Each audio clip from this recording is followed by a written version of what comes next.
मानक के हिसाब से उस समय में भी धन की इतनी महत्वता थी, तो सोचिए वर्तमान समय में कितनी महत्वता होगी। अब आप सोचेंगे कि धन यदि इतना आवश्यक था तो संत ने क्यों अपने शिष्य को साथ ले जाने से रोका।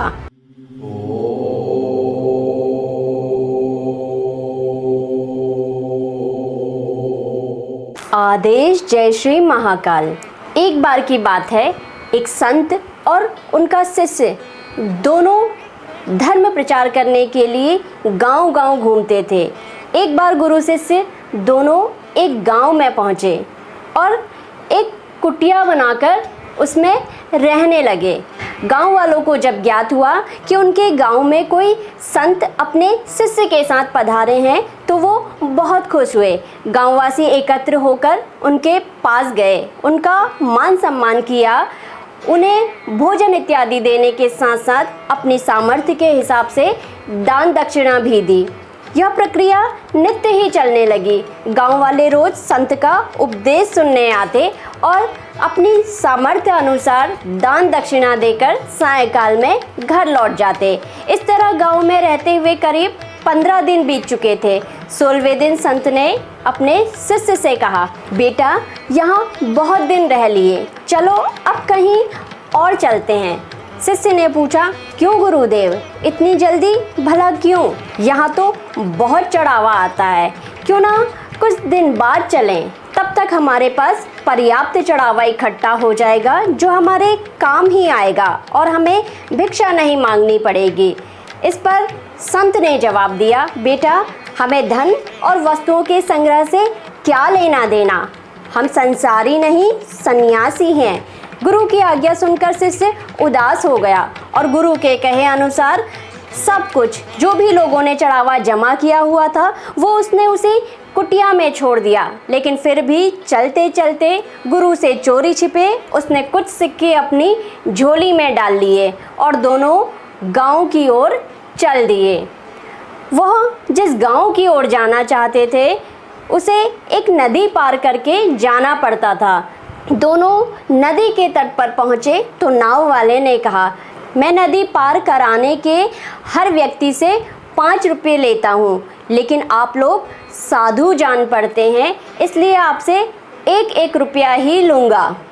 संत के पास पैसे नहीं थे इसलिए वो वहीं आसन डालकर बैठ गए। शिष्य के पास कुछ सिक्के अवश्य थे, लेकिन वो सिक्के उसने गुरु की आज्ञा के विरुद्ध चोरी से छिपाए थे, इसलिए उसकी हिम्मत नहीं हुई कि वो सिक्के नाविक को दे सके और उसने उसे नहीं दिए।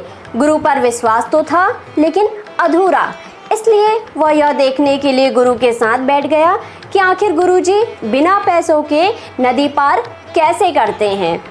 गुरुजी इस आस में बैठे थे कि या तो वो नाव वाला बिना पैसों के उन्हें नदी पार करवा देगा या फिर शाम तक शायद ऐसा कोई व्यक्ति मिल जाएगा जो उन्हें कुछ दान दक्षिणा का प्रबंध करवा देगा जिससे कि वे नाव वाले का भुगतान करके अपने घर पहुंच पाएंगे।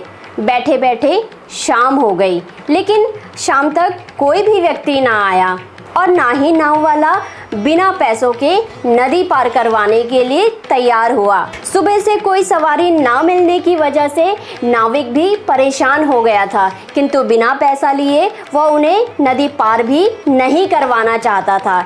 इसलिए उसने उन्हें डराते हुए कहा, देखिए महात्मन, यहाँ रात को रुकना खतरे से खाली नहीं है। बेहतर यही होगा कि या तो आप नदी पार करके अपने गंतव्य चले जाएं या फिर जहां से आए थे वहीं लौट जाएं। खतरे के नाम से शिष्य बहुत घबरा गया। उसने झट से अपनी झोली से 2 सिक्के निकालकर नाव वाले को दे दिए।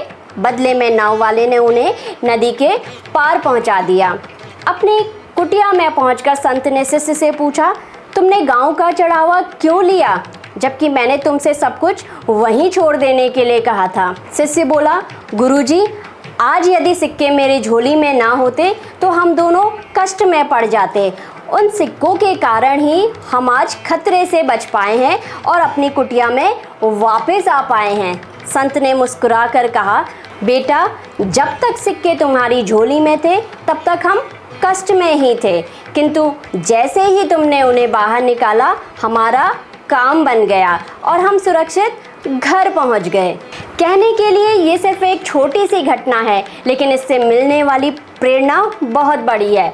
लोग कहते हैं कि धन आगे बढ़ने में अवरोध है, इसलिए इसे त्याग दो, लेकिन वास्तविकता तो यह है कि प्रत्येक व्यक्ति के जीवन में धन की बहुत आवश्यकता है। इस कथानक के हिसाब से उस समय में भी धन की इतनी महत्वता थी, तो सोचिए वर्तमान समय में कितनी महत्वता होगी। अब आप सोचेंगे कि धन यदि इतना आवश्यक था तो संत ने क्यों अपने शिष्य को साथ ले जाने से रोका? क्योंकि संत को ईश्वर पर पूर्ण विश्वास था कि उनकी कृपा से वो दोनों सकुशल घर पहुंच ही जाएंगे, और ऐसा हुआ भी। ये ईश्वरीय कृपा ही थी जिसकी वजह से वो दोनों अंततः अपने घर पहुंच गए थे। तीसरा, संत ने शिष्य को इस घटना से सबसे बड़ी सीख दी कि धन के संग्रहण में नहीं बल्कि उसके सदुपयोग में ही सुख निहित है। यदि आप धन एकत्रित करके रखे रहेंगे तो वह आपको कोई सुख नहीं देगा। इसलिए धन कमाइए, उसमें कोई समस्या नहीं। सभी को धन कमाने का हक है, लेकिन उसके संग्रहण पर नहीं, उसके सदुपयोग पर कार्य करें, ताकि वह आपके साथ साथ दूसरों को भी लाभ प्रदान कर सके। ऐसी प्रेरणात्मक घटनाओं को जानने के लिए जुड़े रहिए हमारे चैनल शिवकेशी विश्वनाथ से। आदेश। जय श्री महाकाल।